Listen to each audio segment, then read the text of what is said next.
প্রিয় শ্রোতা, আসসালামু আলাইকুম। অডিও বুকস বাই বুকব্যাককে আপনাদেরকে স্বাগতম। আমরা পড়ছিলাম রবার্ট গ্রিনের লিখিত বই the lodge of human nature. আজ পড়ব বইটির পঞ্চম অধ্যায়ে। কামনা বাসনার লক্ষ্যের ক্ষেত্রে বিস্তৃতি প্রবণ ব্যক্তি হও। লোভ লালসার বিধিবিধান। অনুপস্থিতি এবং উপস্থিতি আমাদের উপর খুব গুরুত্বপূর্ণ প্রভাব ফেলে। অনেক বেশি উপস্থিতি দম বন্ধকর হয়। একটা পর্যায় পর্যন্ত অনুপস্থিতি আমাদের আগ্রহকে তাড়না দেয়। আমরা আমাদের কাছে যা নেই তা পাওয়ার ক্রমাগত ইচ্ছা দ্বারা তাড়িত হই। আমাদের কল্পনা প্রত্যাশিত লক্ষ্য বা উদ্দেশ্য নিয়ে ব্যস্ত হয়ে পড়ে। তোমার আশেপাশে কিছু রহস্য তৈরি করতে শেখো। মানুষ যাতে তোমার ফিরে আসা প্রত্যাশা করে, সেজন্য কৌশলগত অনুপস্থিতি তৈরি করো। তাদের মনের দখলদারিত্ব নেয়ার জন্য তারা কি মিস করছে, যা থাকা তাদের নিষেধ, তা তাদের উপলব্ধি করতে দাও এবং প্রত্যাশার কারণে তারা উন্মাদ হয়ে যাবে। বেড়ার অন্য পাশের ঘাস সবসময় সবুজ হয়। তোমার পারিপার্শ্বিক অবস্থা এবং ভাগ্যকে আলিঙ্গন করে নিজের মধ্যকার এই দুর্বলতা কাটিয়ে ওঠো। আকাঙ্ক্ষার লক্ষ্যবস্তু। ১৯৯৫ সালে ১১ বছরের গ্যাব্রিয়েল চ্যানেল মায়ের পাশে বসে বসে তার মৃত্যু দেখছিল। তার মা যক্ষ্মায় আক্রান্ত হয়ে মারা যান যখন তার বয়স হয়েছিল ৩৩ বছর। এমনিতেই গ্যাব্রিয়েলের জীবন সমস্যা সংকুল ছিল, তারপরও মায়ের মৃত্যু পরিস্থিতিকে আরও কঠিন করে তোলে। সে এবং তার ভাই বোনেরা দারিদ্র্যের মাঝে বেড়ে ওঠে। এক আত্মীয়ের বাসা ছেড়ে আর এক আত্মীয়ের বাসায় ঠাঁই নিয়ে নিয়ে বড় হতে থাকে। তাদের পিতা ছিলেন একজন ফেরিওয়ালা। তিনি এক স্থান থেকে আরেক স্থানে জিনিসপত্র ফেরি করে বিক্রি করতেন। তিনি সন্তানদের সাথে তেমন যোগাযোগ রাখতেন না বললেই চলে, এমনকি ঠিকমতো বাড়িতেও ফিরতেন না। তাদের মা যখন বেঁচে ছিল তখন তিনিও তার স্বামীকে রাস্তায় ফেরি করার ক্ষেত্রে সহায়তা করতেন। মাই ছিল তাদের জীবনের একমাত্র স্বস্তিদায়ক শক্তি। মায়ের মৃত্যুর পর গ্যাব্রিয়েল যেমনটি ভয় পাচ্ছিল ঠিক তাই ঘটল। তাকে এবং তার এক বোনকে তার বাবা মধ্য ফ্রান্সের একটি কনভেন্ট সিস্টার বা নান বানানোর সন্ন্যাসিনী স্কুলে নিয়ে রেখে আসেন। খুবই তাড়াতাড়ি তিনি ফিরে আসবেন বলে দুই মেয়ের কাছে অঙ্গীকার করে গেলেন, কিন্তু তিনি আর কখনো সন্তানদের কাছে ফিরে আসেননি। তারা তাদের পিতাকে আর কখনো দেখতে পায়নি। কনভেন্টটি মধ্যযুগের একটি আশ্রম ছিল। সেখানে নানরা সব মেয়েদের দেখাশোনা করত। এসব মেয়েদের বেশিরভাগই ছিল এতিম। তাদেরকে কঠিন শৃঙ্খলার মধ্যে রাখা হতো। আশ্রমের অন্ধকার দেওয়ালের মধ্যে তারা বেড়ে উঠছিল। আশ্রমটি তেমন আসবাবে সজ্জিত ছিল না। মেয়েদেরকে কৃচ্ছতা সাধনের এবং আধ্যাত্মিক অনুশীলনের শিক্ষা দেওয়া হতো। প্রত্যেক মেয়েকে পরার জন্য শুধুমাত্র 2টি ড্রেস দেওয়া হতো, যা ছিল একই রকম। যে কোনো ধরনের বিলাসিতা ছিল নিষিদ্ধ। চার্চের সঙ্গীতই ছিল একমাত্র সঙ্গীত। খাবার দাবার ছিল অস্বাভাবিক ধরনের সাদাসিধে। প্রথম কয়েক মাস গ্যাব্রিয়েল নতুন জীবনের সাথে নিজেকে মানিয়ে নেওয়ার চেষ্টা করতে লাগলো, কিন্তু এই জীবন ক্রমেই তার কাছে অস্বাভাবিক হয়ে উঠল। সে প্রায় সবসময় অস্থিরতায় ভুগত। একদিন সে কনভেন্টে রোমাঞ্চকর উপন্যাসের একটি সিরিজ খুঁজে পেল। এগুলো হয়তো কেউ গোপনে সেখানে নিয়ে এসেছিল। খুব দ্রুতই বইগুলো তার একঘেয়ে জীবনের মুক্তির পথ হয়ে উঠল। উপন্যাস সিরিজটির লেখক ছিলেন পিয়েরে ডেকোরসেলে।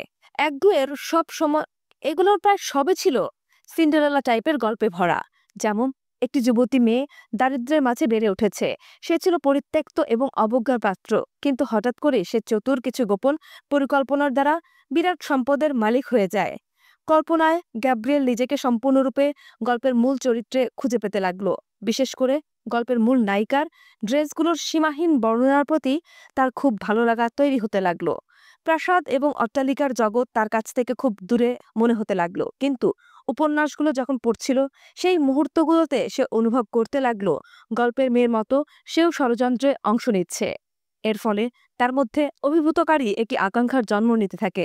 সেও তার জীবনে এমন একটা কিছু বাস্তবায়ন করতে চায়, এমন প্রত্যাশা করতে শুরু করে। যদিও আশ্রমের জীবনে এমন চাওয়া তার জন্য নিষিদ্ধ ছিল এবং বাহ্যিকভাবে এমন সম্পদের অধিকারী হওয়া তার জন্য অসম্ভব ছিল। 18 বছর বয়সে একটি বোর্ডিং স্কুলে ভর্তি হওয়ার জন্য গ্যাব্রিয়েল কনভেন্ট ছেড়ে চলে যায়।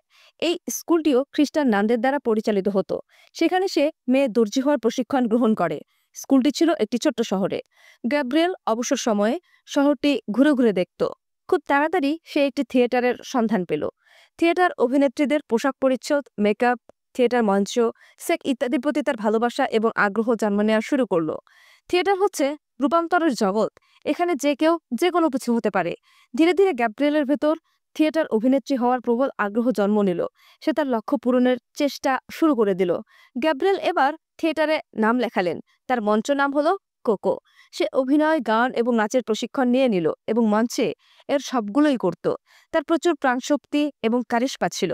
কিন্তু কিছুদিন যেতে না যেতেই উপলব্ধি করতে লাগলো সে যে সফলতা প্রত্যাশা করে তা শুধু এই থিয়েটারের অভিনয় দ্বারা পূরণ সম্ভব নয়। এই বিষয়টি উপলব্ধি করার পর তার মধ্যে নতুন এক ধরনের নাটকীয়তা ভর করলো। অনেক অভিনেত্রী যারা তাদের কাছ থেকে ভালো উপার্জন করতে সক্ষম হচ্ছিল না, তারা বারবনিতার কাজ করত। সম্পদশালী ব্যক্তিরা এসব অভিনেত্রী কাম বারবনিতাদের ব্যবহার করতেন। বারবনিতার কাজ করে তারা প্রচুর অর্থ আয় করত। ফলে তাদের বাসায় থাকতো বিলাসী আসবাবপত্র, যেমন বড় বড় ওয়ার্ড্রোব, খাট, পালং ইত্যাদি। তারা যেখানে খুশি সেখানে যেতে পারত, যদিও ভদ্র সমাজে তারা ছিল পরিত্যক্ত। তবে স্বৈরাচারী কোনো স্বামীর দ্বারা তারা শৃঙ্খলিত ছিল না। সে সময় ওই শহরের সম্পদশালী একজন যুবক গ্যাব্রিয়েলের মঞ্চ পারফরমেন্সে মুগ্ধ হয়ে যায়। সে তার অভিনয়, নাচ উপভোগ করত। যুবকটির নাম ছিল এটিনে বালসান। সে উত্তরাধিকার সূত্রে ব্যাপক সম্পদের মালিকানা অর্জন করেছিল, ফলে বেশিরভাগ সময় সে অবসরেই কাটাতো। একদিন সে গ্যাব্রিয়েলকে তার প্রাসাদে থাকার আমন্ত্রণ জানায়। গ্যাব্রিয়েল তথা কোকো তার আমন্ত্রণ গ্রহণ করে। বালসানের প্রাসাদ সবসময় বারবানিতায় ভরা থাকত। তারা ইউরোপের বিভিন্ন জায়গায় ঘুরে বেড়াতো। এদের মধ্যে কিছু ছিল বিখ্যাত। তারা যথেষ্ট সুন্দরী ছিল। তুলনামূলকভাবে এটা খুবই সাধারণ জীবনযাপন ছিল, যা দেশের মধ্যেই ঘোড়ায় চড়া কেন্দ্রিক ছিল। তারপর সন্ধ্যায় পার্টির সাথে সময় কাটাতো। শ্রেণীর পার্থক্য ছিল উল্লেখযোগ্য। যখন অভিজাত অথবা গুরুত্বপূর্ণ লোকজন প্রাসাদে আসতো, তখন গ্যাব্রিয়েলের মতো নারীদের চাকর-বাকরদের সাথে খেতে হতো এবং নিজেদেরকে বিরল করে তুলতে হতো। তেমন কোনো কাজ না থাকা এবং আবারও অস্থির অনুভূতির জন্য গ্যাব্রিয়েল নিজেকে এবং তার ভবিষ্যৎ বিশ্লেষণ করা শুরু করে। তার উচ্চাকাঙ্ক্ষা ছিল মহৎ, কিন্তু সে সবসময় তার মুষ্টির বাহিরের কিছু খোঁজ করছিল। সে এমন একটা ভবিষ্যতের কল্পনা করত যা ছিল অসম্ভব। প্রথম দিকে এই প্রাসাদগুলো ছিল রোমাঞ্চকর উপন্যাসে, তারপর এটা ছিল মঞ্চের জীবন। এভাবে সে আরেকজন সারা বার্নহার্ড হয়ে ওঠে। কিন্তু গ্যাব্রিয়েলের শেষ স্বপ্নটা হতাশাজনক ছিল।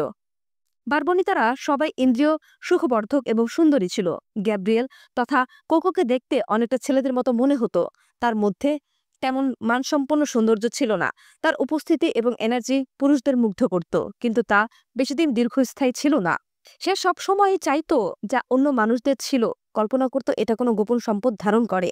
এমনকি সে যখন অন্য নারী ও তাদের স্বামী অথবা ছেলে বন্ধুদের সংস্পর্শে আসতো, তখন তার সবচেয়ে বড় কামনা বাসনা হয়ে দাঁড়াতো ওই পুরুষদের তাদের স্ত্রী বা বান্ধবীদের কাছ থেকে ছিনিয়ে নেয়া। বিভিন্ন সময় সে এটি করেছেও, কিন্তু যখনই সেই চাওয়া অনুসারে, যেমন ছেলে বন্ধু অথবা প্রাসাদের জীবন কিছু পেয়েছে, তার কিছুদিন পরেই বাস্তবতার আলোকে হতাশ হয়ে পড়ত।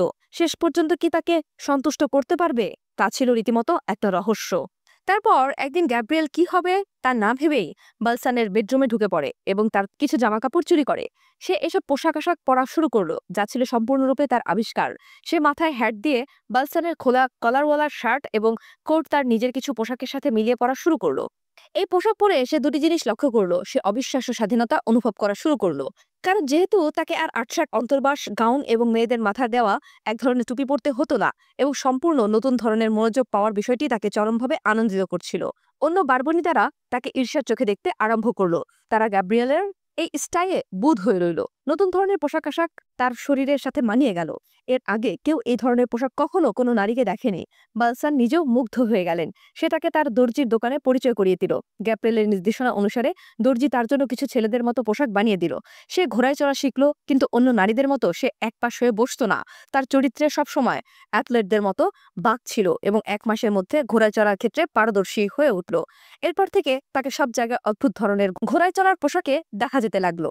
সে যখন এই নতুন ব্যক্তিত্বের সাথে অগ্রসর হচ্ছিল, অবশেষে তার নিজের কাছে স্পষ্ট হয়ে গেল তার অস্পষ্ট আকাঙ্ক্ষার প্রবৃত্তি। সে যা চেয়েছিল তা হলো ক্ষমতা ও স্বাধীনতা, যা পুরুষরা ধারণ করে। এটা প্রতিফলিত হয় পুরুষের কম আটসাট পোশাক আশাকে, এবং সে বুঝতে পেরেছিল যে প্রাসাদের অন্য বারবানিতারা এবং মহিলারা সে এই ধরনের পোশাক পরলেও ঠিকই চিনতে পারবে। তবে বাতাসে চাউর ছিল সে একটা অবদমিত ইচ্ছার ফাঁদে পড়েছিল। ইতিমধ্যে কয়েক সপ্তাহ ধরে কয়েকজন বারবানিতা তার ঘরে এবং তার সাথে দেখা করতে শুরু করলো। তারা তার তৃণ দ্বারা তৈরি টুপি পরার চেষ্টা করতে লাগলো, যা সে বানিয়েছিল পাখির পালক দিয়ে। বিস্তৃত টুপি যা মহিলারা পিনের সাহায্যে মাথায় পরত। তুলনামূলকভাবে তার থেকে এগুলো ছিল সাধারণ এবং পরিধানে সহজ। বারবনিতারা এখন এই বিশেষ ধরনের হ্যাট বা টুপি পরে পুরো শহর ঘুরে বেড়াতে লাগলো। খুব শিগগিরই ওই এলাকার অন্যান্য নারীরা তাদের জিজ্ঞাসা করা শুরু করলো যে কোথায় গেলে এই টুপি কিনতে পাওয়া যাবে। বালসান এই কাজের জন্য গ্যাব্রিয়েলকে তার প্যারিস শহরে অ্যাপার্টমেন্টে কাজে লাগানোর প্রস্তাব দিল। এই অ্যাপার্টমেন্টে সে আরো অনেক হ্যাট তৈরি করা শুরু করতে পারবে এবং এমনকি ব্যবসাও শুরু করে দিতে পারে। সে খুব আনন্দের সঙ্গে তার প্রস্তাব লুফে নিল। খুব তাড়াতাড়ি আরেকজন মানুষ তার জীবনে প্রবেশ করলো, একজন সম্পদশালী ইংরেজ, তার নাম আর্থার ক্যাপেল। তিনি গ্যাব্রিয়েলের চোখের দৃষ্টিতে আকৃষ্ট হন। তার উচ্চাকাঙ্ক্ষার কথা শুনে তিনি উচ্ছ্বসিত হন। তারা পরস্পরের প্রেমে পড়ে গেলেন। ক্যাপেল তার অভিজাত বান্ধবীদের গ্যাব্রিয়েলের স্টুডিওতে পাঠাতেন এবং খুব দ্রুত তারা হ্যাট জনপ্রিয় হয়ে ওঠে। হ্যাটের পাশাপাশি সে নিজের ডিজাইন করা কিছু কাপড়চোপড়ও বিক্রি করা শুরু করে দিল। উভয় লিঙ্গর একটা দৃষ্টি তার চোখে সবসময় লেগে থাকত। সে তুলনামূলক সস্তায় ঢিলেঢালা কিছু জার্সি তৈরি করত, যা ছিল ওই আমলের স্টাইল থেকে সম্পূর্ণ ভিন্ন। এই ঢিলেঢালা ও নমনীয়তার কারণে এই জার্সি পরলে নিজের ভেতরে এক ধরনের স্বাধীনতার অনুভূতি তৈরি হতো। ক্যাপেল তাকে সমুদ্র তীরবর্তী শহরে দোভালে একটি দোকান খোলার জন্য উৎসাহ দিলেন। এই শহরে ফ্যাশন সচেতন পার্সিয়ানরা গ্রীষ্মকালীন সময় কাটাতেন। এই আইডিয়াটা খুবই ভালো একটা আইডিয়া ছিল। শহরটি ছিল অপেক্ষাকৃত ছোট, পর্যটকে পরিপূর্ণ এবং তাদের বেশিরভাগই ছিল মহিলা। সুতরাং এই শহরে দোকান খুললে তার জীবনে নতুন মাত্রা বয়ে আনবে। সে বিস্মিত হয়ে দেখল যে এই শহরের স্থানীয় বাসিন্দারা সমুদ্রে সাঁতার কাটে, কিন্তু নারীরা তা করে না। নারীদের সাঁতার কাটার কোনো কস্টিউম বা পোশাক নাই। সুতরাং সে নারীদের জন্য জার্সি তৈরি শুরু করে দিল। এক সপ্তাহের মধ্যে তার দোকানে জার্সি কেনার জন্য নারীদের ভিড় লেগে গেল। গ্যাব্রিয়েল নিজের তৈরি স্বতন্ত্র ধরনের পোশাক পরে দোভালো শহরে ধীরগতিতে হেঁটে বেড়াতেন। তার উভলিঙ্গ দৃষ্টি এবং সহজ নড়াচড়ার পোশাক সবাইকে আকৃষ্ট করা শুরু করলো। খুব শিগগিরই সে টক অব দ্য টাউনে পরিণত হলো। শহরের নারীরা মরিয়া হয়ে উঠল তাকে অনুসরণ করার জন্য। পুরুষের পোশাকের সাথে মিলিয়ে নারীরা কিভাবে নতুন লুক নিয়ে চলাফেরা করতে পারে সেই ধরনের পোশাক প্রস্তুত অব্যাহত রাখল সে। ক্যাপেলের একটি সোয়েটার নিয়ে কেটে উন্মুক্ত করলো, তাতে বোতাম লাগালো এবং মহিলাদের জন্য আধুনিক ভার্সনের কার্ডিগান তৈরি করলো। এটা খুব দ্রুত জনপ্রিয় হয়ে উঠল। সে নিজের চুল কেটে ছোট করলো, নিজের মুখের সাথে মানানসই হয় এমনভাবে চুল কেটে ছোট করলো এবং তার এই স্টাইলও দ্রুত নারীদের মধ্যে জনপ্রিয় হয়ে উঠল। এটা বুঝতে পেরে সে শহরের সুন্দরী এবং সবার সাথে যোগাযোগ ভালো এমন নারীদেরকে কোনো চার্জ ছাড়াই তার তৈরি পোশাক দিল। এই নারীরা সবাই গ্যাব্রিয়েলের মতো চুলের স্টাইল করলো। চুল, পোশাক আশাক মিলে তারা নতুন স্টাইল নিয়ে বড় বড় পার্টিতে যোগ দিতে লাগলো। খুব অল্প সময়ের মধ্যেই এই নতুন স্টাইলের কথা দোভালো ছেড়ে প্যারিস পর্যন্ত পৌঁছে গেল। 1920 সালের মধ্যে গ্যাব্রিয়েল হয়ে উঠলেন বিশ্বের মধ্যে একজন লিডিং ফ্যাশন ডিজাইনার এবং তার সময়কার সবচেয়ে গুরুত্বপূর্ণ ফ্যাশন ধারার প্রবর্তক। তার ডিজাইন করা পোশাক একটা নতুন নারী শ্রেণীর প্রতিনিধিত্ব করা শুরু করলো, আত্মবিশ্বাসী, প্রলুব্ধকর এবং কিছুটা বিদ্রোহাত্মক। যদিও এগুলো তৈরির খরচ ছিল খুবই কম, কিন্তু তা বিক্রি করত খুব বেশি দামে। সম্পদশালী মহিলারা আরো বেশি দামে কিনতে আগ্রহী থাকতেন, কিন্তু খুব শিগগিরই তার অস্থিরতা আবার ফিরে আসলো। অন্য কিছু করা বা পারার জন্য তার মন উদ্গ্রীব হয়ে উঠল, যাতে দ্রুত সব শ্রেণী পেশার নারী মহলের কাছে পৌঁছানো যায়। নতুন স্বপ্নটা অনুধাবন করে সে অদ্ভুত কৌশল গ্রহণ করলো, নিজস্ব উৎপাদনের পারফিউমের প্রচলন করলো। সে সময় কোনো ফ্যাশন হাউসের জন্য নিজস্ব পারফিউম বাজারজাত করা অস্বাভাবিক ছিল, তাই এর ওপর তেমন জোর কেউ দিতে চাইতো না। কিন্তু চ্যানেল একটা পরিকল্পনা নিয়ে আগাতে চাইল। তার তৈরি পারফিউম তার পোশাকের মতো স্বতন্ত্র হবে বলে মনে মনে স্থির করলো। বাতাসে নারীদের পারফিউমের গন্ধ যাতে পুরুষদের আকৃষ্ট করে এমন কিছু তিনি উৎপাদন করতে চাইলেন এবং তা যাতে নারী পুরুষের মাঝে দ্রুত ছড়িয়ে পড়ে। এই লক্ষ্য পূরণের জন্য তিনি সেই সময়কার অন্যান্য পারফিউম উৎপাদনের উল্টো পথ ধরলেন, যা ছিল প্রাকৃতিক এবং ফুলের গন্ধ সমৃদ্ধ। তিনি এমন পারফিউম উৎপাদন করতে চাইলেন যা খুব সহজে চিহ্নিত করা যাবে না যে কোনো ফুলের গন্ধ সমৃদ্ধ। সে চাচ্ছিল এর গন্ধ হবে বিমূর্ত ফুলের তোড়ার সুগন্ধযুক্ত, যা হবে সুখকর কিন্তু সম্পূর্ণরূপে মহৎ। অন্যান্য পারফিউমের চেয়ে বেশি কিছু, যাতে এক একজন নারীর গায়ে মাখলে এক এক রকম গন্ধ ছড়ায়। এটাকে আরো অগ্রসর করতে তিনি এর একটি অদ্ভুত নাম দিলেন। সে সময় রোমান্টিক কোনো টাইটেলে পারফিউমের নাম দেওয়া হতো, কিন্তু এর পরিবর্তে চ্যানেল তার নিজের নাম অনুসারে তার তৈরি পারফিউমের নাম দিলেন চ্যানেল নং 5। এই নামের কারণে মনে হচ্ছিল তার পারফিউম বিজ্ঞানসম্মত। মসৃণ আধুনিক বোতলে তিনি পারফিউম প্যাকেজিং করা শুরু করলেন এবং এর গায়ে CS লেবেল লাগিয়ে দিলেন। পারফিউম প্রচলনের জন্য তিনি মগ্ন চৈতন্যগত প্রচারণা শুরু করার সিদ্ধান্ত নিলেন। প্যারিসের বিভিন্ন জায়গায় থাকা তার দোকানে এই পারফিউম স্প্রে করার মাধ্যমে তিনি এই নতুন ধরনের প্রচারণা শুরু করলেন। এই সুগন্ধ বাতাসে ছড়িয়ে যেতে লাগলো। দোকানে আসা নারীরা জিজ্ঞাসা করতে লাগলো, এটা কিসের গন্ধ? কিন্তু তিনি তা না শোনার ভান করে উপেক্ষা করে যেতেন। তারপর লেবেল ছাড়া পারফিউমের বোতল তার সম্পদশালী এবং পরিচিত নারী ক্লায়েন্টদের ব্যাগে ঢুকিয়ে দিতে লাগলেন। খুব দ্রুত নারীরা নতুন গন্ধের এই সেন্টের বিষয়ে বলাবলি আরম্ভ করে দিল। এর গন্ধ কোনো ফুলের, তা কেউই চিহ্নিত করতে পারছিল না। আরেকটি চ্যানেল দৃষ্টি খুবই দ্রুত দাবানলের মতো চারিদিকে ছড়িয়ে পড়তে লাগলো। তার দোকানের সেন্ট কেনার জন্য নারীদের লাইন লেগে গেল। এবার চ্যানেলের দোকানগুলোর সেলফ পারফিউমের শাড়িতে পরিপূর্ণ হতে লাগলো।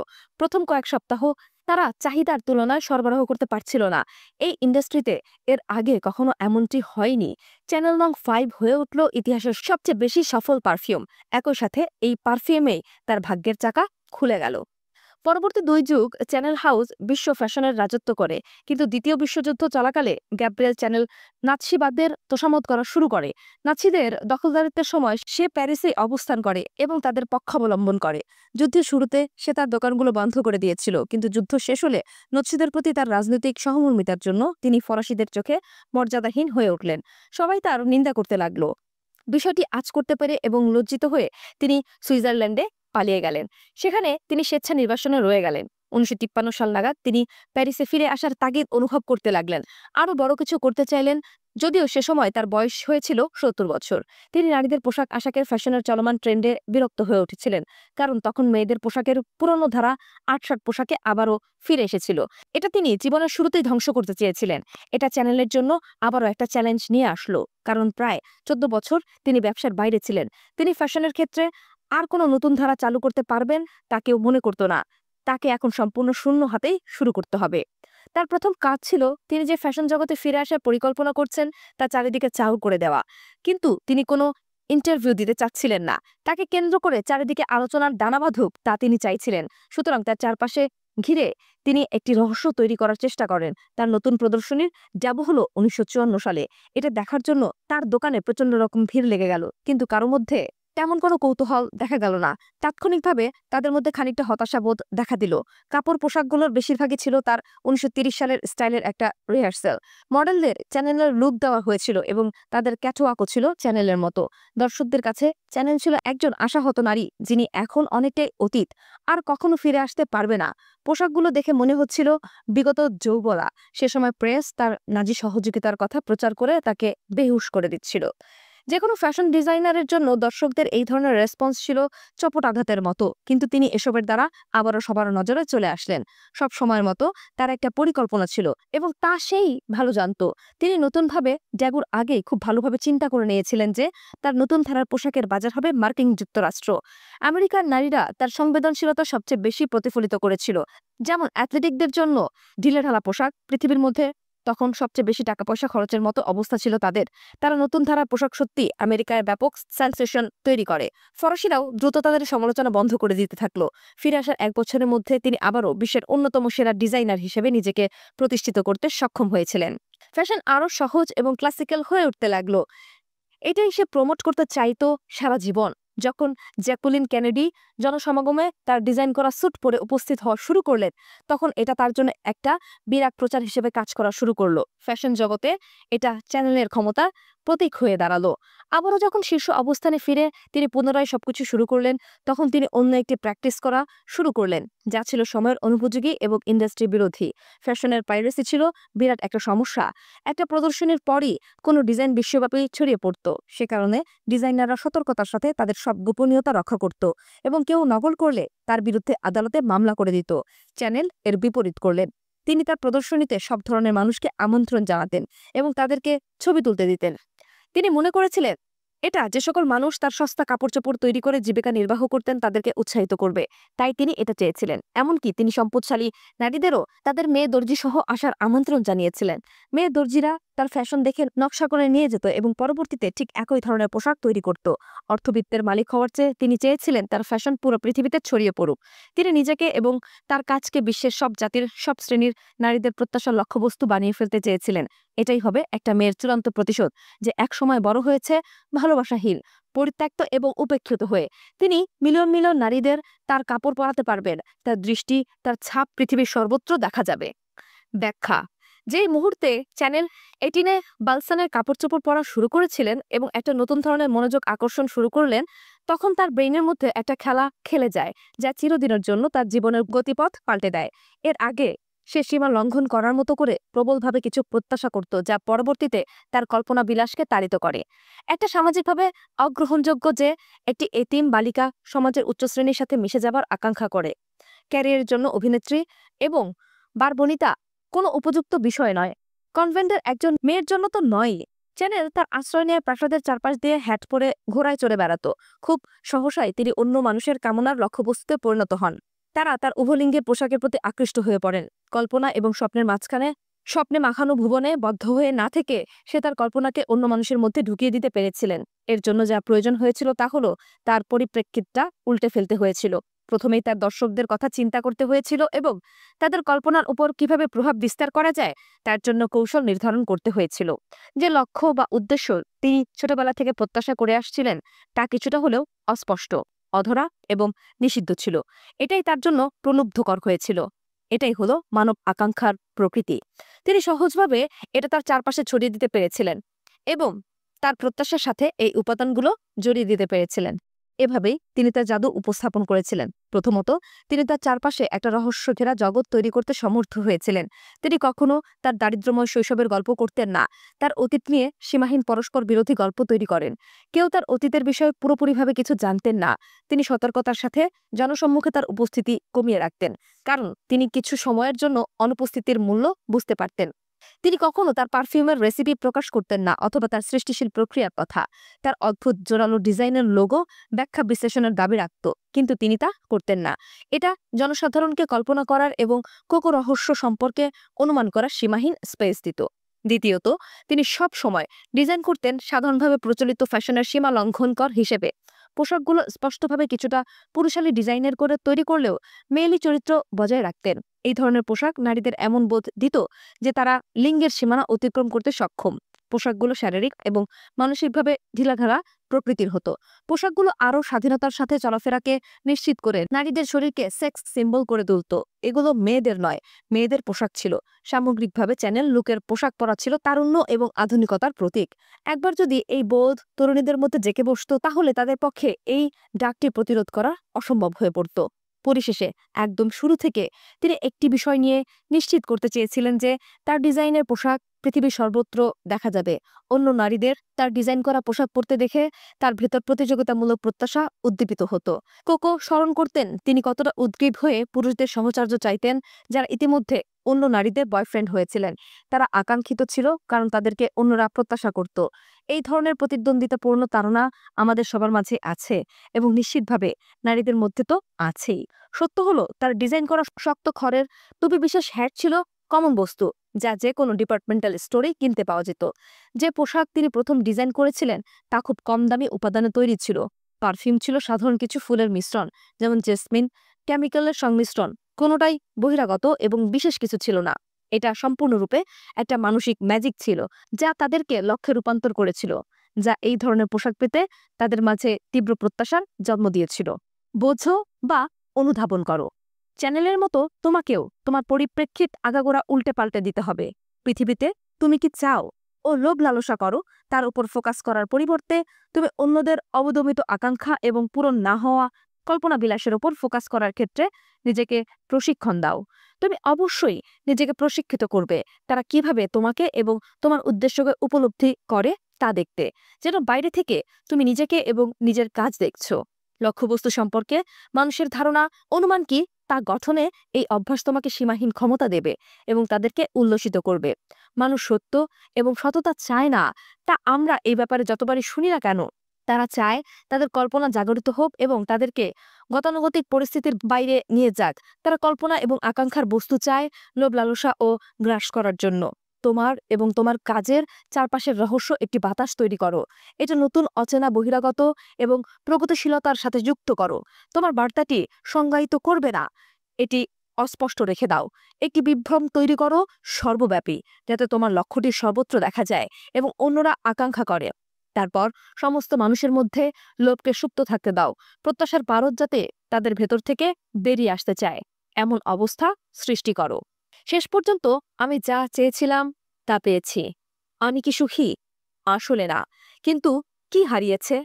আমার মনের মধ্যে আকাঙ্ক্ষা বা কামনা বাসনার দ্বারা আরোপিত উত্তেজক কিন্তু সুখকর কোনো কার্যক্রম আর নেই। আমাদের নিজেকে প্রতারিত বা বিভ্রম করা উচিত নয়। সবকিছু পূরণ করার মধ্যে সুখ নেই, তার পশ্চাৎ ধারণের মধ্যেই সুখ আছে। পিয়েরে অগাস্টিন ক্যারন দা বিউমারচেস।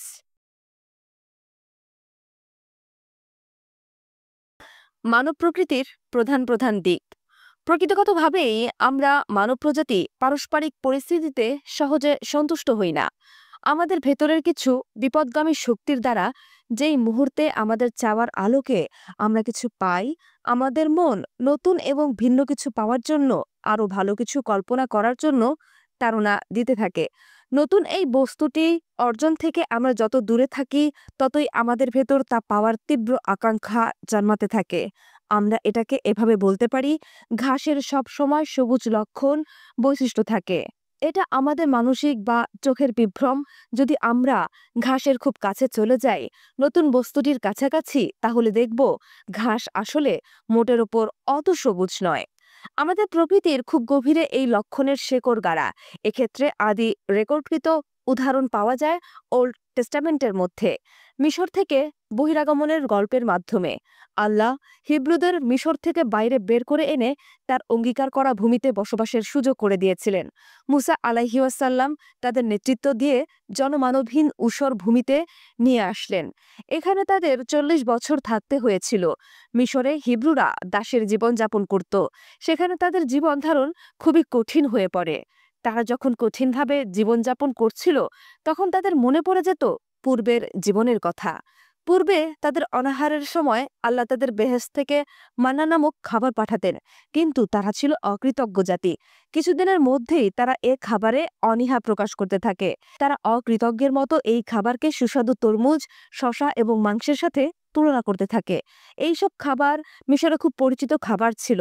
তারা ফেরাউন কর্তৃক তাড়িত হয়ে তারা যখন দিক বিভ্রান্তের মতো দৌড়াচ্ছিল, তখন আল্লাহ তাদের লোহিত সাগর পাড়ি দেওয়ার ব্যবস্থা করে দেন। তারা এতটাই অকৃতজ্ঞ ছিল যে আল্লাহর এই সাহায্যের কথাও তারা ভুলে যায়।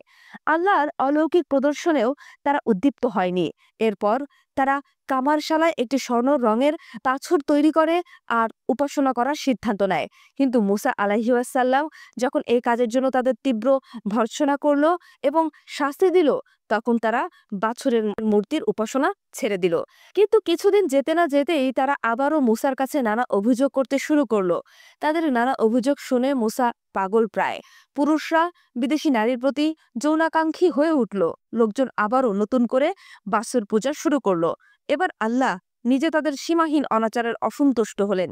তিনি পুরো জনপদকে অঙ্গীকার ভূমিতে প্রবেশ নিষেধ করে দিলেন। এমনকি পরবর্তী প্রজন্ম যারা নিজেদের ল্যান্ড অব হানি অ্যান্ড মিল্ককে প্রতিষ্ঠিত করেছিল, তারা অসন্তুষ্টি প্রকাশ করা অব্যাহত রাখল। তারা যাই পাক না কেন, আরো ভালো কিছু পাওয়ার জন্য প্রত্যাশা করা শুরু করত। আমরা এই লক্ষণগুলো আমাদের প্রাত্যহিক জীবনের কর্মক্ষেত্রে লক্ষ্য করি। আমরা সবসময় অন্যদিকে তাকাই এবং ভাবি তাদের অবস্থা আমাদের চেয়ে ভালো এবং তারা আমাদের থেকে ভালো কিছু পাচ্ছে। তাদের পিতামাতা আমাদের পিতামাতার চেয়ে বেশি ভালোবাসে। তাদের ক্যারিয়ার আমাদের থেকে অনেক উজ্জ্বল। তাদের জীবন আমাদের থেকে আরো সহজতর। আমাদের হয়তো নিখুঁত সন্তুষ্টকর সম্পর্ক আছে। তারপরও আমাদের মন ক্রমাগত নতুন একজনের সন্ধান করে। আমরা মনে করি আমার সঙ্গীর যে দোষ ত্রুটি আছে, হয়তো নতুন জনের মধ্যে তা থাকবে না, অথবা এমনটাই চিন্তা করি। আমরা আমাদের ক্লান্তিকর জীবন থেকে বের হয়ে আসতে চাই। এজন্য আমরা নতুন নতুন জায়গায় ভ্রমণ করতে চাই। নিজের শহর ছেড়ে অন্য কোথাও গিয়ে নতুন সংস্কৃতির স্বাদ নিতে চাই। আমরা কোনো একটা কাজ পেলে আরো ভালো কাজ পেতে চাই। রাজনৈতিক ক্ষেত্রে আমরা মনে করি আমাদের সরকার দুর্নীতিগ্রস্ত এবং আমাদের পরিবর্তন দরকার। সম্ভবত একটা বিপ্লব প্রয়োজন। এই বিপ্লবে আমরা একটা যথার্থ পরিকল্পনা রাজ্য কল্পনা করি, যেটা এই অসম্পূর্ণ পৃথিবীকে রিপ্লেস করবে। আমরা ইতিহাসে বিপুল সংখ্যক বিপ্লবের কথা ভাবি না, যার ফলাফল ছিল একই রকম বা আরো কিছু খারাপ। আমরা যে সকল মানুষকে ঈর্ষা করি, তাদের নিকটবর্তী হলে, একটি সুখী পরিবারের কাছে গেলে, যে পুরুষ বা নারীকে তীব্রভাবে কামনা করি, তাকে পেলে, বিদেশি কোনো সংস্কৃতি যা আমরা জানতে চাই সেখানে গেলে বা ভালো কোনো চাকরি পেলে আমরা বিভ্রম বা মাজাগ্রস্ত হয়ে পড়ি। আমরা প্রায় যখন এই প্রত্যাশার আলোকে কাজ করি, তখন বেশিরভাগ সময় হতাশা উপলব্ধি করি, কিন্তু এটা আমাদের ব্যবহার পরিবর্তন করে না। পরবর্তী লক্ষ্য, যেটা দূরে জ্বলজ্বল করছে, বিদেশি ধর্মীয় প্রথা বা ফ্যাশন অথবা দ্রুত ধনী হওয়ার কৌশল অনিবার্যভাবে আমাদের প্রলুব্ধ করে। এই সিনড্রোমের সবচেয়ে বিস্ময়কর উদাহরণ হচ্ছে আমরা আমাদের শৈশবে কি ধরনের দৃষ্টিভঙ্গি নিয়ে বেড়ে উঠেছি। এটা অতীতের সাথে সম্পর্কিত। আমাদের বেশিরভাগই অতীতের সোনালী সময় এবং উত্তেজনা স্মরণ করি। বয়স যত বাড়ে আমাদের স্মৃতিতে এটা তত সোনালী হয়। অবশ্যই আমরা সুবিধাজনকভাবে ছোটবেলার মহামারী আকারের উদ্বেগ, নিরাপত্তাহীনতা এবং আঘাতের কথা ভুলে যাই। কিন্তু যেহেতু আমাদের যৌবনের সময় হলো একটা লক্ষ্য যা বয়স বাড়ার সাথে সাথে দূরত্ব বৃদ্ধি করে, সেহেতু এটাকে আমরা আদর্শ করে তুলতে পারি এবং এটাকে সবুজ থেকে সবুজতর হিসেবে দেখতে পারি। এই ধরনের সিনড্রোমকে মানবিক ব্রেইনের 3টি গুণাগুণ দিয়ে ব্যাখ্যা করা যেতে পারে। প্রথমটা ইন্ডাকশন হিসেবে পরিচিত। কিভাবে ইতিবাচক কোনো কিছু আমাদের মনের মধ্যে নেতিবাচক ভাবমূর্তি গঠন করে। এটা আমাদের দৃষ্টি প্রক্রিয়ার স্পষ্ট। যখন আমরা কোনো রং দেখি, তা আমাদের চারপাশের বিপরীত রঙের প্রতি ধারণা অনুমানকে তীব্রতর করে। উদাহরণস্বরূপ, লাল অথবা কালো এর ক্ষেত্রে সবুজ অথবা সাদা। লাল বস্তুর দিকে তাকালে আমরা প্রায় এর চারপাশের সবুজ চক্র বলয় দেখতে পাই। সাধারণভাবে মন বৈপরীত্য দ্বারা পরিচালিত হয়। আমরা কোনো কিছুর বিপরীত বিষয়ে সচেতন হয়ে সেই বিষয়ে ধারণা বা অনুমান গঠন করতে সমর্থ হই। ব্রেন ক্রমাগতভাবে এই বৈপরীত্য খনন করে চলে। এর অর্থ, যখন আমরা কোনো কিছু দেখি অথবা কল্পনা করি, তখন আমাদের মন বিপরীত দেখতে বা কল্পনা করতে পারে না। যদি বিশেষ কোনো মতামতকে চিন্তা করা অথবা বিশেষ কোনো আকাঙ্ক্ষাকে লালন করা আমাদের সংস্কৃতিতে বারণ থাকে, তবে তা ওই নিষিদ্ধতা আমাদের মনকে দ্রুত নিষিদ্ধ বস্তুর দিকে নিয়ে যায়। প্রতিটি না অনুরূপ হ্যাঁ এর স্ফুলিঙ্গ ছড়ায়।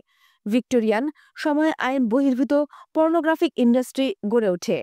আমরা মনের ভেতরে পরস্পর বিরোধী দোদুল্যমানতা নিয়ন্ত্রণ করতে পারি না। এটা আমাদেরকে পূর্বেই যে আমাদের নাই সেই প্রত্যাশার সম্পর্কে চিন্তা করায়। দ্বিতীয়ত, মানুষের মতো সচেতন একটা জীবের ক্ষেত্রে আত্মপ্রসাদ একটা বিপজ্জনক অভিব্যক্তিমূলক লক্ষণ। যদি আমাদের আদিম পূর্বপুরুষরা বর্তমান অবস্থানে সন্তুষ্ট বোধ করার প্রবণ হতো, তাহলে তারা তাদের ভবিষ্যতের সম্ভাব্য বিপদ, যা বাহ্যিকভাবে নিরাপদ পরিবেশে ওত পেতে থাকে, সেই বিষয়ে সংবেদনশীল হতে পারত না। ক্রমাগত সচেতন সতর্কতার মধ্যে দিয়ে আমরা বেঁচে রয়েছি, যা আমাদেরকে যে কোনো পরিস্থিতির সম্ভাব্য নেতিবাচক বিষয়ে চিন্তা এবং কল্পনা করার ক্ষেত্রে পূর্বাহ্নেই অনুরাগী করে তোলে। আমরা জীবনের জন্য হুমকিস্বরূপ শিকারী জন্তু এবং প্রাকৃতিক বিপদের সাথে বনে জঙ্গলে বাস করতে পারি না। আমরা ক্রমাগতভাবে নেতিবাচকতার পক্ষপাতিত্ব করতে ইচ্ছুক, যা প্রায় সচেতনভাবে অভিযোগের মধ্য দিয়ে প্রকাশ পায়। পরিশেষে যা বাস্তব এবং যা কল্পনা করা হয়, দুটোই একইভাবে ব্রেইনের অভিজ্ঞতার আলোকে অর্জন করা। নানা পরীক্ষার মধ্যে দিয়ে এটা দেখানো হয়েছে যে কোনো কিছু কল্পনা করলে ব্রেইনের মধ্যে বৈদ্যুতিক এবং রাসায়নিক কার্যক্রম উৎপাদিত হয়, যা উল্লেখযোগ্যভাবে একই রকম যখন কেউ যা কল্পনা করছে তা থেকে বের হয়ে আসে। এর সবটাই কার্যকর ম্যাগনেটিক অনুরণন ইমেজিং এর মধ্যে দিয়ে প্রদর্শিত হয়। বাস্তবতা সত্যিই রূঢ়তা, সীমাবদ্ধতা এবং সমস্যা দ্বারা পরিপূর্ণ। আমরা সবাই মারা যাব। প্রতিদিনই আমাদের বয়স বাড়ছে এবং আমরা দুর্বল হচ্ছি। সফল হওয়ার জন্য কঠোর শ্রম এবং আত্মোৎসর্গ প্রয়োজন। কিন্তু আমাদের কল্পনায় আমরা এই সীমানার বাইরে চলে যেতে পারি এবং সব ধরনের সম্ভাব্যতাকে স্বাগত জানাতে পারি। আমাদের কল্পনা সবসময় অনিবার্যভাবে সীমাহীন। আমাদের কল্পনার শক্তি হচ্ছে প্রকৃতপক্ষে আমরা কি অভিজ্ঞতা অর্জন করছি তা। সুতরাং আমরা স্রষ্টার সৃষ্টি হিসেবে সর্বদা বর্তমান পরিস্থিতির চেয়ে আরো ভালো কিছু কল্পনা করি এবং বাস্তবতা থেকে মুক্তির স্বাদ হিসেবে সুখ অনুভব করি, যা কল্পনা আমাদের কাছে নিয়ে আসে। আমাদের মানসিক গঠনে আমরা সবাই ঘাস সর্বদা সবুজ হয় সিনড্রোমের দ্বারা আক্রান্ত। মানব প্রকৃতির এই সম্ভাব্য ত্রুটি বিচ্যুতির বিষয়ে আমাদের অভিযোগ করা উচিত নয়। এটা আমাদের প্রত্যেকেরই মানসিক জীবনের একটা অংশ এবং এর অনেক সুবিধা রয়েছে। নতুন সম্ভাবনার বিষয়ে চিন্তা করার ক্ষেত্রে এটা আমাদের ক্ষমতার উৎস। এটা হলো তাই যা আমাদের কল্পনাকে শক্তিশালী করে তোলে। মানুষের প্রকৃতিগত লোভ লালসার উপর কিভাবে কাজ করতে হয় তা জানা হলো একটা নিরন্তর শিল্প বা কলা। সব ধরনের প্ররোচনার জন্য এর উপর আমরা নির্ভর করি। বর্তমানে আমরা যে সমস্যা মোকাবেলা করছি তা এমন নয় যে লোকজন হঠাৎ করে লোভ লালসা বন্ধ করে দেবে, বরং এর উল্টো। আমরা এই কলা এবং ক্ষমতা যা লোভের সাথে যায় তার সাথে সংযোগ হারাচ্ছি। আমরা আমাদের সংস্কৃতিতে এর প্রমাণ দেখি। আমরা গোলাবর্ষণ এবং সম্পৃক্তের যুগে বসবাস করছি। বিজ্ঞাপনদাতারা তাদের বার্তা এবং ব্র্যান্ডের উপস্থিতি দিয়ে আমাদেরকে ঢেকে রেখেছে, আমাদের এখান থেকে সেখানে ক্রয় করার জন্য চালিত করছে। চলচ্চিত্র আমাদের বোধকে আঘাত করার মাধ্যমে মাথার উপর মুগুর পেটা করে। রাজনীতিকরা বর্তমান পরিস্থিতিতে আমাদের অসন্তুষ্টি শোষণ করা এবং উদ্দীপ্ত করার ক্ষেত্রে পারদর্শী, কিন্তু কিভাবে আমাদের কল্পনার স্ফুলিঙ্গকে ভবিষ্যতের জন্য ছড়াতে হবে সেই বোধটা তাদের নেই। এইসব ঘটনার ক্ষেত্রে স্যাক্রিফাইস বা আত্মোৎসর্গ হলো মূল। এর সবটারই আমাদের কল্পনার উপর কঠিন প্রভাব রয়েছে, যা সুপ্তভাবে অন্য কিছু ব্যাকুলভাবে কামনা করে। আমরা ব্যক্তিগত সম্পর্কের ক্ষেত্রেও এমন প্রমাণ দেখি। অনেক লোক বিশ্বাস করে যে অন্যরা তাদের কামনা করে এই জন্যই যে তারা তাদের মতো হয়ে উঠতে পেরেছে। এর অর্থ তারা যতটা সম্ভব নিজের সম্পর্কে প্রকাশ করতে পেরেছে, তাদের পছন্দ এবং অপছন্দ প্রদর্শন করতে পেরেছে, এবং যতটা সম্ভব নিজেদের পরিচিত করতে পেরেছে। তারা কল্পনা অথবা কল্পনা বিলাসের জন্য কোনো জায়গা রাখে না, এবং তারা অনলাইনে যায় পুরুষের শ্রেষ্ঠত্ব নিয়ে অথবা নারীদের নিষ্প্রভতা নিয়ে বড়াই করার জন্য। ক্রমবর্ধমান আত্মকেন্দ্রিকতার কারণে অন্য মানুষের মানসিক অবস্থা বোঝা আমাদের জন্য আগের তুলনায় কঠিন হয়ে দাঁড়াচ্ছে। আমরা তাদের কাছে কি চাই তার পরিবর্তে তারা আমাদের কাছে কি চায় তা কল্পনা করা কঠিন হয়ে যাচ্ছে। বোঝো বা অনুধাবন করো। লোকজন প্রমাণ হিসেবে আমাদের এই সবগুলো নির্দেশ করতে পারে যে মানুষ আরও সৎ এবং সত্যবাদী হয়ে উঠেছে। তবে মানব প্রকৃতি কয়েক প্রজন্মের মধ্যে পরিবর্তন হয় না। মানুষ বেশি সোজা এবং স্পষ্টবাদী হয়ে গেছে, গভীর নৈতিক মূল্যবোধের কারণে নয়, তাদের আত্মমগ্নতা এবং সামগ্রিক আলস্যতা বাড়ার কারণে। কারণ নিজে হওয়ার জন্য কোনো প্রয়াস প্রয়োজন নেই, এবং প্রচেষ্টার অভাব ফলাফল হলো অন্য ব্যক্তির মনোবিজ্ঞানের উপর প্রভাবের প্রভাব। এর অর্থ তোমার প্রতি লোকদের আগ্রহ কাগজের মতো পাতলা হবে, তাদের মনোযোগ দ্রুত সরে যাবে এবং তুমি এর কোনো কারণ দেখতে পাবে না। দিনের সহজ নৈতিকতা গলদগরণ করো না, যা সততার তাড়না দেয় বা সততার উপর জোর দেয় কামনার মূল্যের বিনিময়ে। বিপরীত দিকে যাও। খুব কম সংখ্যক লোকই আকাঙ্ক্ষা বা কামনার শিল্পটি বোঝে। এই তোমাকে এনে দেবে লোকজনের দমন করা কল্পনাগুলোকে উজ্জ্বল করার ও শোষণ করার অন্তহীন সুযোগ। আকাঙ্ক্ষাকে উদ্দীপ্ত করার কৌশল। তোমার জন্য এই বিধানকে কার্যকরী করার মূল চাবিকাঠিটি হলো তোমার নিজস্বতাকে এবং তুমি যা উৎপাদন করো তা পরিপূর্ণরূপে প্রকাশ করো। সাধারণত তুমি নিজের চিন্তাভাবনা এবং স্বপ্ন নিয়ে বোধ হয়ে যাও। তুমি কল্পনা করো যে তুমি কে, এজন্য লোকজনের তোমাকে ভালোবাসা এবং শ্রদ্ধা করা উচিত। তুমি বিশ্বাস করো যে তুমি যা উৎপাদন করো তা স্বাভাবিকভাবেই মানুষকে উদ্দীপ্ত করে তোলে। সর্বোপরি তুমি প্রচুর প্রচেষ্টা নিয়োগ করেছ এবং সফলতার জন্য উচ্চ আশা আছে, কিন্তু অন্যরা এর কিছুই দেখতে পায় না। তাদের কাছে অন্যদের মাঝে তুমি কেবল একজন ব্যক্তি, এবং একজন ব্যক্তি হিসেবে হয় তুমি কৌতূহল এবং উত্তেজনা অথবা উদাসীনতাকে অনুপ্রাণিত করো, এবং এমনকি শত্রুতাকেও। তারা তাদের কল্পনা এবং পূর্বানুমান অনুসারে তোমাকে প্রজেক্ট করে। একবার সর্বজনীন করা হলে তোমার কাজও একটা উদ্দেশ্য যা তোমার আশা এবং স্বপ্ন থেকে সম্পূর্ণরূপে বিচ্ছিন্ন, এবং এটি দুর্বল অথবা শক্তিশালী আবেগকে অনুপ্রাণিত করে। যে মাত্রা পর্যন্ত তুমি নিজেকে এবং উদ্দেশ্য বা লক্ষ্য হিসেবে যা উৎপাদন করো তা দেখতে পারবে, তা অন্যান্য মানুষও তাদের নিজস্ব আচরণ দ্বারা উপলব্ধি করতে পারে। তাদের অনুমান বা ধারণাকে বদল করার এবং যা পেতে চাও তা প্রত্যাশার ক্ষমতা তোমার আছে। নিম্নের প্রধান তিনটি কৌশলে এই ধরনের উদ্দেশ্য বা লক্ষ্য তৈরি করতে পারো। কখন এবং কিভাবে প্রত্যাহার বা সরিয়ে নিতে হবে তা জানতে হবে। এটি এই আর্ট বা কলার সারমর্ম। তোমার এমন একটি উপস্থিতি রয়েছে যা লোকেরা দেখে এবং নিজেদের মতো ব্যাখ্যা করে। যদি তুমি খুব সুস্পষ্ট হও, যদি লোকেরা তোমাকে খুব সহজেই পড়তে পারে এবং তোমার নিজস্বতা বের করতে পারে, যদি তোমার প্রয়োজনীয়তা খুব দৃশ্যমানভাবে দেখাও, তাহলে তারা অসচেতনভাবে তোমাকে অসম্মান করা শুরু করবে, এবং সময় যত গড়াবে তারা ততই তোমার প্রতি আগ্রহ হারিয়ে ফেলবে। তোমার উপস্থিতি শীতলতার ছোঁয়া বয়ে আনবে, যেন তুমি অনুভব করো অন্যদের ছাড়াই তুমি কিছু করতে পারো। এটা লোকেদের কাছে বার্তা দেয় যে তুমি নিজেকে শ্রদ্ধার যোগ্য বিবেচনা করো, যা অসচেতনভাবে তোমার মূল্যকে তাদের চোখে বাড়িয়ে দেয়। এটা মানুষকে তোমার পিছনে তাড়া করে। শীতলতার এই ছোঁয়াই হলো প্রত্যাহার বা সরিয়ে আনার প্রথম রূপ, যা তুমি অবশ্যই চর্চা করবে। তুমি কে তার সাথে একটু দ্বিধা বা সন্দেহ এবং শূন্যতা যোগ করো। তোমার মতামত, মূল্য এবং রুচি মানুষের কাছে কখনোই স্পষ্ট করো না। তোমার নিজেকে অন্যদের পাঠ করার সুযোগ দাও। এক্ষেত্রে সিনেমার নায়ক নায়িকা পারদর্শী। তারা তাদের মুখ এবং উপস্থিতি শুধু পর্দায় দেখায় এবং লোকজন তাদেরকে নিয়ে নিজেদের মতো কল্পনা বিলাস করে। তুমি সাধারণভাবে যা চাইবে তা হলো নিজের সম্পর্কে একটা রহস্য তৈরি করবে এবং নিজের সম্পর্কে মানুষের ব্যাখ্যা বিশ্লেষণ আকর্ষণ করবে। যখন তুমি বুঝতে পারবে যে লোকজন তোমার সম্পর্কে কল্পনা করছে, তখন তুমি মনে করবে যে তুমি তোমার সাথে সম্পৃক্ত করতে পেরেছ। এবার তোমাকে শারীরিক অনুপস্থিতি তৈরি করতে হবে এবং নিজেকে সরিয়ে নিতে হবে। তুমি সব সময় উপস্থিত থাকবে না, একদিন অথবা এক সপ্তাহ অনুপস্থিত থাকবে। তুমি অনুগত লোকজনের মধ্যে তোমার শূন্যতা অনুভব করার অবস্থা তৈরি করবে। একটা মনোবেদনার স্পর্শ যেন তৈরি হয়। এই অনুপস্থিতির দ্বারা তুমি তাদের মনের বেশিরভাগ জায়গা দখল করতে সমর্থ হবে। এবার তারা তোমার বেশি বেশি উপস্থিতি কামনা করবে, অবশ্যই কম নয়। সঙ্গীতশিল্পী মাইকেল জ্যাকসন সামাজিক ক্ষেত্রে এই গেমটি খেলতো। জনগণের সামনে আসা এবং তার গানে মার্কেট পরিপূর্ণ হয়ে যাবার বিপদটি তিনি গভীরভাবে উপলব্ধি করতে পেরেছিলেন। এজন্য তিনি এই ব্যাপারে সচেতন থাকতেন। তিনি তার অ্যালবামের মুক্তির ব্যাপারটি ছড়িয়ে দিতেন। এতে জনসাধারণের মধ্যে তীব্র আকাঙ্ক্ষার সৃষ্টি হতো।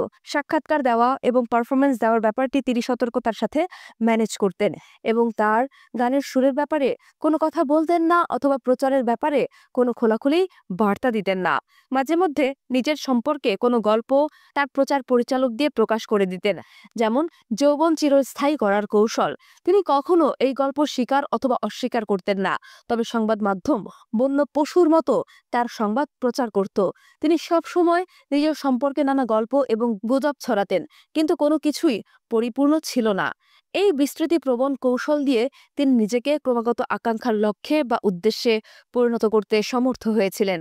তার সম্পর্কে জানার এবং তার গান ধারণের জন্য জনগণের মাঝে আগ্রহ সৃষ্টিতে সফল হন। তোমার উৎপাদিত কাজ দিয়ে তুমি একই রকম লোভ লালসার প্রভাব তৈরি করতে পারো। কোনো উপস্থাপনা এবং বার্তা অপেক্ষাকৃত সর্বদা উন্মুক্ত রাখো, যাতে লোকজন তোমার কাজের নানা ধারার ব্যাখ্যা বিশ্লেষণ করতে পারে। তবে তারা কিভাবে এটা কাজে লাগাবে তা কখনো তাদের বলো না। এই কারণেই বিখ্যাত নাট্যকার শেক্সপিয়ার এবং আন্দ্রে চেকভের কর্মগুলো কয়েক সেঞ্চুরি স্থায়ী হয়েছে এবং সর্বদা মনে হয় সতেজ এবং উদ্দীপনাকর। প্রতিটি প্রজন্মই যা চায় তাদের নাটকগুলোতে তা পায়। এই দুই লেখক মানব প্রকৃতির নিরন্তর উপাদানগুলো বর্ণনা করেছে, যা সর্বযুগের উপযোগী, কিন্তু তারা পাঠক বা দর্শকদের কি চিন্তা করা উচিত তা নির্দেশ করেনি। তুমি যা উৎপাদন বা সৃষ্টি করতে চাও তার জন্য এগুলোকে মডেল হিসেবে নাও। নিচের বিষয়গুলো মনে রেখো। আমাদের কল্পনা যত সক্রিয় হয়, আনন্দ তত বেশি উদ্ভূত হয়। শিশুকালে যখন আমাদের নির্দেশনা এবং বিধি অনুযায়ী কোনো গেম খেলতে দেওয়া হতো, তখন আমরা আগ্রহ হারিয়ে ফেলতাম। কিন্তু যদি আমরা নিজেরা কোনো গেম আবিষ্কার করতাম অথবা সেটা খেলায় কোনো নির্দেশনা না থাকতো, আমাদের নিজস্ব ধারণা এবং কল্পনা বিলাস প্রয়োগ করতে পারতাম, তাহলে আমাদের আগ্রহ স্থায়ী হতো। যখন আমরা কোনো বিমূর্ত চিত্র দেখি যা স্বপ্ন অথবা কল্পদক স্মৃতিতে জাগিয়ে তোলে, অথবা একটা সিনেমা দেখো যা সহজে ব্যাখ্যা করা যায় না, অথবা একটা কৌতুক শোনো অথবা বিজ্ঞাপন যা সংশয়গ্রস্ত করে, আমরা হলো এমন শ্রেণী যারা ব্যাখ্যা বিশ্লেষণ করতে পারে এবং আমরা এটাকে উত্তেজনাকর পাই, যা কল্পনাকে একইভাবে করতে আমাদেরকে সক্ষম করে তোলে। তোমার কাজের মধ্যে দিয়ে তুমি মানুষের এই আনন্দকে সর্বোচ্চ মাত্রা পর্যন্ত উদ্দীপ্ত করতে চাই। আকাঙ্ক্ষার প্রতিদ্বন্দ্বিতা তৈরি করা। মানব প্রত্যাশা কখনো এক ব্যক্তিকেন্দ্রিক হয় না। আমরা সামাজিক জীব এবং আমরা কি চাই তা প্রায় সব সময় অন্য মানুষ কি চায় তা প্রতিফলিত করে। এটা আমাদের প্রাথমিক বছরগুলো অর্থাৎ শৈশবকাল থেকে আসে। আমাদের পিতামাতা আমাদের প্রতি কি ধরনের মনোযোগ দিতে পেরেছিলেন আমরা তা দেখতে পেয়েছিলাম। যে লক্ষ্যবস্তুর জন্য আমরা প্রথম লালায়িত হয়েছিলাম, যদি আমাদের ভাই বোনরা বেশি মনোযোগ পেত তাহলে আমরা কম পেতাম। মনোযোগ এবং স্নেহ ভালোবাসা পাওয়ার জন্য আমাদের তাদের এবং অন্যদের সাথে প্রতিযোগিতা করতে হতো। যদি উপহার অথবা সুবিধা, তবে একই জিনিস পাওয়ার জন্য আমাদের ভেতর প্রতিদ্বন্দ্বিতার প্রত্যাশা স্ফুলিঙ্গের মতো জেগে উঠত। যদি কোনো বস্তু অথবা ব্যক্তিকে অন্যরা প্রত্যাশা না করে, তাহলে আমরা তা উদাসীনভাবে দেখি, মনে করি অবশ্যই তাতে কোনো সমস্যা আছে। এটা আজীবন রীতিতে পরিণত হয়। কারো কারো কাছে এটি আরো বেশি প্রকাশ্য বা স্পষ্ট। সম্পর্কের ক্ষেত্রে তারা সবসময় অন্য সম্পর্কে জড়িত থাকা নারী অথবা পুরুষদের প্রতি আগ্রহী হয়, যাদের পরিষ্কারভাবে তৃতীয় পক্ষ কামনা করে। আমাদের আকাঙ্ক্ষা হলো এই ভালোবাসার লক্ষ্যবস্তু কেড়ে নেয়া, অন্য ব্যক্তির উপর জয়লাভ করা, একটি শক্তি যার শিকড় রয়েছে শৈশবকালে।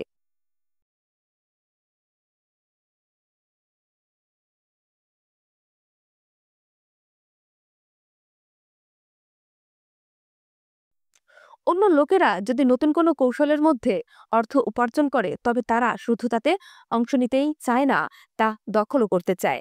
অন্যদের জন্য এটি আরো সূক্ষ্ম। তারা যদি দেখে অন্য মানুষের নিকট থাকা কোনো কিছু উদ্দীপ্তকর, তবে তারা তা পাবার আকাঙ্ক্ষা করে না, বরং তার ভাগ নিতে চায় এবং ওই অভিজ্ঞতায় অংশ নিতে চায়। যখন আমরা অন্যের আকাঙ্ক্ষিত কোনো বস্তু অথবা মানুষের দিকে নজর দিই, তখন তা তাদের দাম বাড়িয়ে দেয়। এটা কিভাবে কাজে লাগানো যায় তা অবশ্যই তোমাকে শিখতে হবে। যদি তুমি এরকম একটা ইমপ্রেশন তৈরি করতে পারো যে অন্যরা তোমাকে অথবা তোমার কাজকে কামনা করছে, তবে কোনো কথা না বলে অথবা নিজেকে চাপিয়ে না দিয়েই তুমি তাদেরকে তোমার স্রোতে টানতে পারবে। তারা তোমার কাছে আসবে। তোমাকে অবশ্যই তোমার চারপাশ একটা সামাজিক আভা দিয়ে ঘিরে রাখার জন্য প্রাণপণ চেষ্টা করতে হবে, অথবা কমপক্ষে বিভ্রম বা মায়া তৈরি করতে হবে। তুমি এই প্রভাবটি নানা উপায়ে করতে পারো। তুমি এটি এমনভাবে ম্যানেজ করবে যাতে তোমার লক্ষ্যবস্তু সর্বত্র দেখা অথবা শোনা যায়। এমনকি যদি প্রয়োজন হয়, তবে পাইরেসিকেও উৎসাহিত করতে পারো, যেমনটি চ্যানেল করত। তুমি সরাসরি হস্তক্ষেপ করো না, এটা অনিবার্যভাবে এক ধরনের টানকে ভাইরাল করে। তুমি লক্ষ্যবস্তু সম্পর্কে বিভিন্ন মিডিয়ায় গুজব অথবা গল্প ছড়িয়ে এই প্রক্রিয়াকে আরো বৃদ্ধি করতে পারো।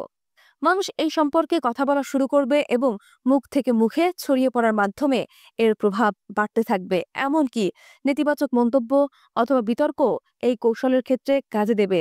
এটা এমনকি প্রশংসার চেয়েও কখনো কখনো ভালো। এটা তোমার লক্ষ্যবস্তুকে উদ্দীপনাদায়ক এবং সীমা লঙ্ঘনকারী সুবিধাজনক ব্যবস্থা এনে দেবে। যাই হোক, মানুষ সব সময় নেতিবাচক কিছুর দিকে আকৃষ্ট হয়। তোমার নীরবতা অথবা প্রকাশ্য বার্তার অভাব তোমার সম্পর্কে জানার জন্য মানুষকে পাগল করে তুলবে। তোমাকে নিয়ে তারা তাদের নিজস্ব গল্প ও ব্যাখ্যা বিশ্লেষণ সাজাবে। তুমি দেখবে কিছু গুরুত্বপূর্ণ মানুষও তোমার লক্ষ্য সম্পর্কে কথা বলছে এবং এর আগুনে বাতাস দিচ্ছে। তুমি যা অফার করছো, তারা সেটাকে নতুন, বিপ্লবী অথবা এমন কিছু ধরে নেবে যা তারা আগে দেখেনি। তুমি তোমার লক্ষ্যবস্তুকে ভবিষ্যতের দিকে পাচার করছো। একটা পর্যায়ে এসে বহু মানুষ তোমার লক্ষ্যবস্তু সম্পর্কে টান অনুভব করবে এবং তারা মন থেকে এটাকে আর বের করতে পারবে না। মানুষের এই টানটাই অন্যদেরকেও টেনে আনবে। এই গেমের একমাত্র সমস্যা হলো, বর্তমান পৃথিবীতে এই ভাইরাল ফলাফলের জন্য তোমার প্রচুর প্রতিযোগিতা করতে হবে এবং বর্তমান জনসাধারণ অবিশ্বাস্যভাবে পরিবর্তনশীল। এই প্রক্রিয়ার ধারাবাহিকতা বজায় রাখার ক্ষেত্রে তোমার তোমার পারদর্শী হলেই চলবে না, তোমাকে নতুন নতুন কিছু করতে হবে যাতে তা বজায় থাকে। একজন ব্যক্তি হিসেবে তোমাকে এটা পরিষ্কার করতে হবে যে মানুষ তোমাকে আকাঙ্ক্ষা করে। তোমার একটা অতীত আছে, তবে অতীতের সেই অংশ নয় যা মানুষের মধ্যে ভুল বোঝাবুঝির জন্ম দেবে, বরং সেই অংশ যা অন্যদের ভেতর তোমার প্রতি আকাঙ্ক্ষার জন্ম দেবে। তুমি এক্ষেত্রে পরোক্ষ হও। তোমার অতীত সম্পর্কে তারা জানতে চায়, এমনটা তুমি চাও। কোনো কথা বলা ছাড়াই তুমি নারী অথবা পুরুষদের নিকট থেকে যে মনোযোগ পাচ্ছ, তা তারা আক্ষরিক অর্থে দেখুক, তা তুমি চাও।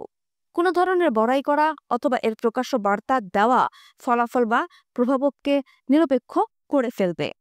যে কোনো ঐক্যমতে আসার পরিস্থিতিতে তোমাকে অবশ্যই পাল্লা দেওয়ার জন্য তোমার সার্ভিসের ও আকাঙ্ক্ষার প্রতিদ্বন্দ্বী তৈরিতে সর্বদা তৃতীয় অথবা চতুর্থ পক্ষকে আনার প্রাণপণ চেষ্টা করতে হবে।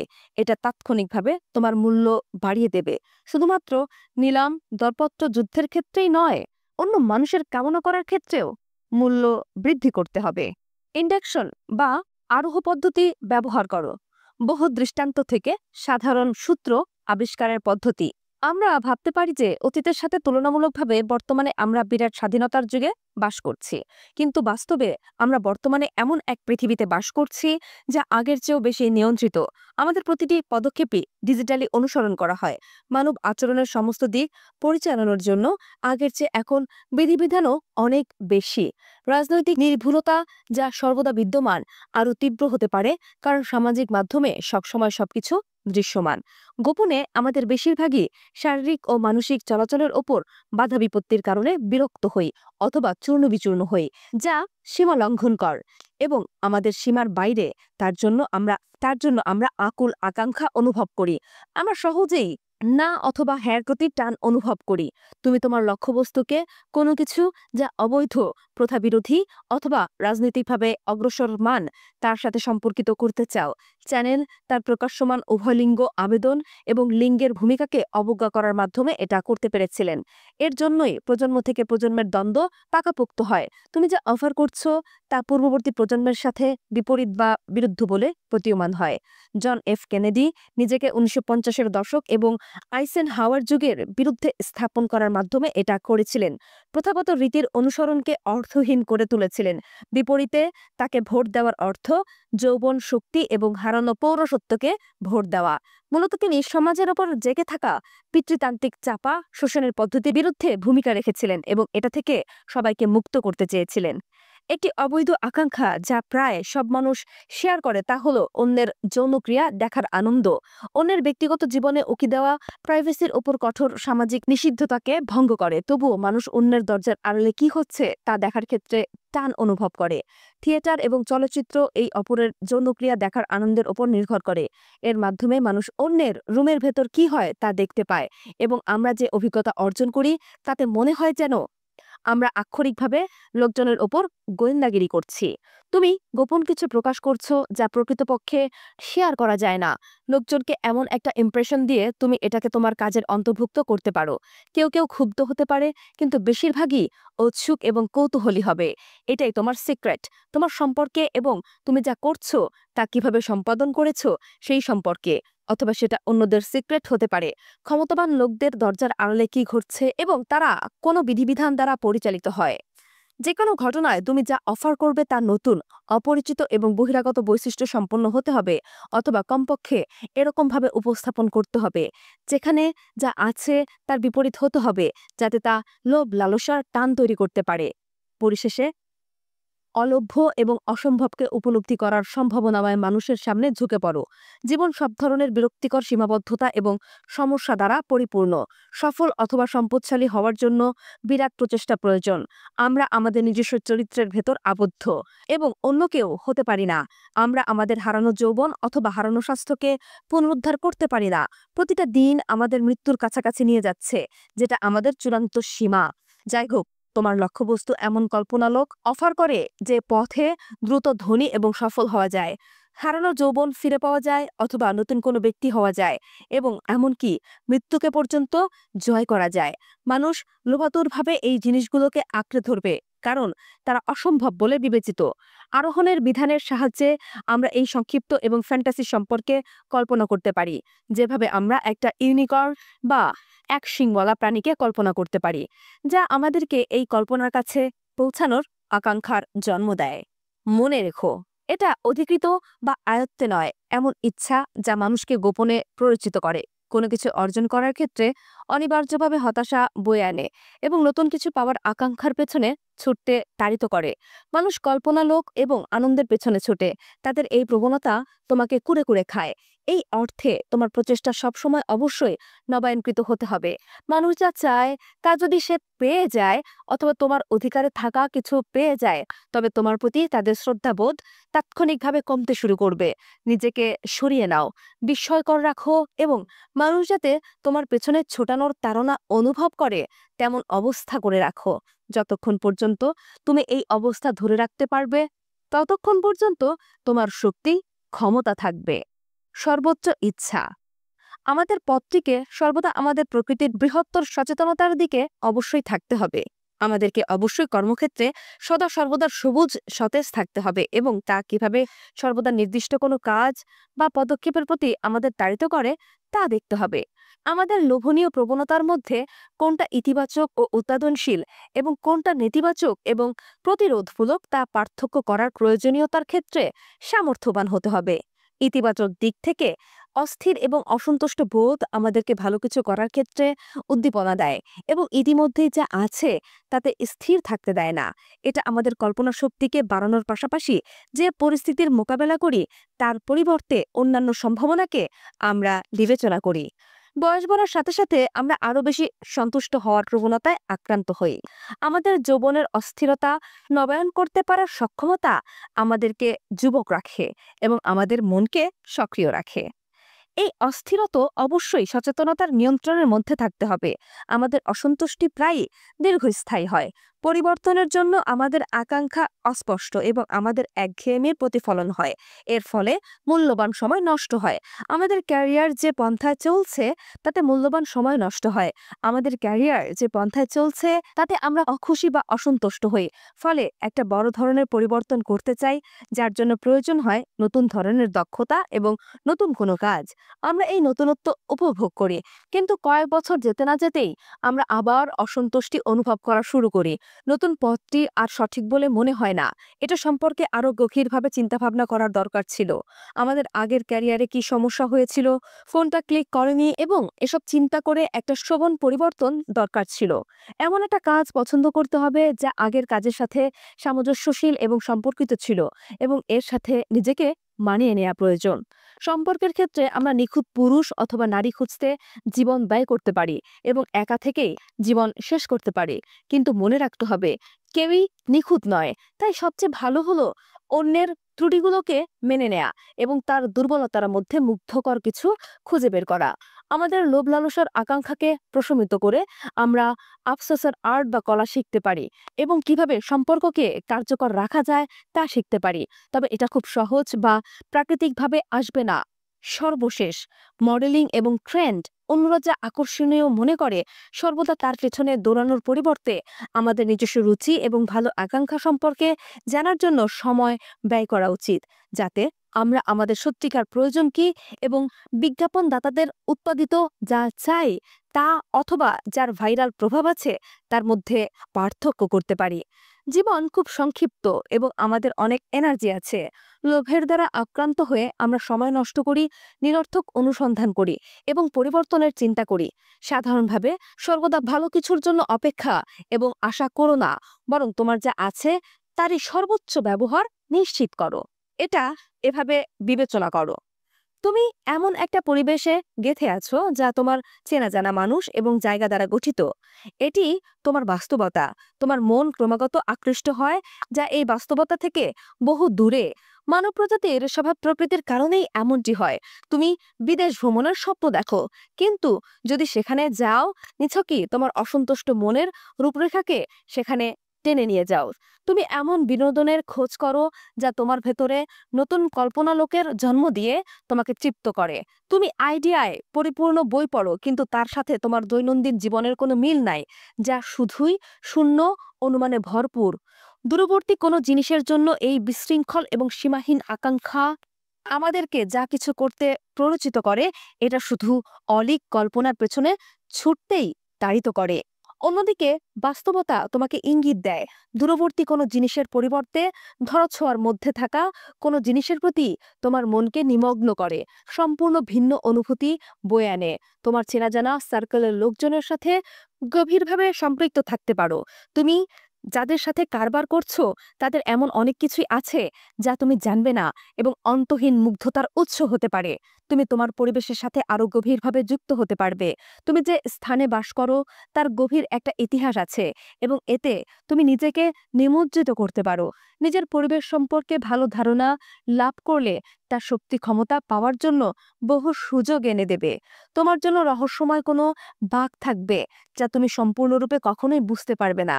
নিজেকে আরো ভালোভাবে জানার চেষ্টা করার জন্য স্বভাব প্রকৃতির দাস হওয়ার পরিবর্তে তোমাকে নিজের প্রকৃতির দায়িত্ব নিতে হবে। উন্নতি উদ্ভাবনের জন্য এবং অন্তহীন কল্পনা শক্তির চ্যালেঞ্জ মোকাবেলায় তোমার কাজকর্মের সীমাহীন সম্ভাবনা আছে। এই জিনিসগুলো তোমার খুব কাছেই আছে এবং এগুলো তোমার বাস্তবতা রচনা করে, ভার্চুয়াল বিশ্ব নয়। শেষ পর্যন্ত তোমার সত্যিই যা লোভ করা উচিত বাস্তবতার সাথে তার গভীর সম্পর্ক থাকতে হবে, যা তোমার জন্য প্রশান্তি, ফোকাস এবং ব্যবহারিক ক্ষমতা বয়ে আনবে।